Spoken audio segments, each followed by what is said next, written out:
অনেকে বলছে যে যারা জনপ্রতিনিধি হবে লোকসভা বা বিধানসভার ভোটের ক্ষেত্রে তাদের একটা শিক্ষাগত যোগ্যতা থাকা দরকার। অবশ্যই আমি এর সমর্থন করি, কিন্তু যারা ভোট দেবে তাদের শিক্ষাগত যোগ্যতাটা কতটা? অনেকে বলছে যারা লোকসভা বা বিধানসভা ভোটে জনপ্রতিনিধি হতে যাচ্ছে তাদের শিক্ষাগত যোগ্যতা একটা থাকা দরকার।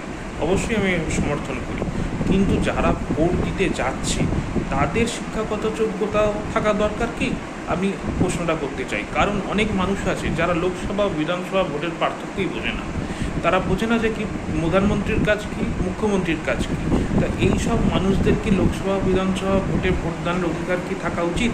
আমাদের যে ক্রিকেটের যে সিলেকশন হয় সেখানে যারা সিলেক্টর হয় তাদের একটা ক্রিকেটীয় নলেজ থাকে, কিন্তু এই যে যারা ভোট দিচ্ছে তাদের কতটা নলেজ আছে? এই আমি প্রশ্নটা করলাম। জানি এটা গণতন্ত্র বিরোধী বলে অনেকে মনে করতে পারেন, কিন্তু প্রশ্নটা না করে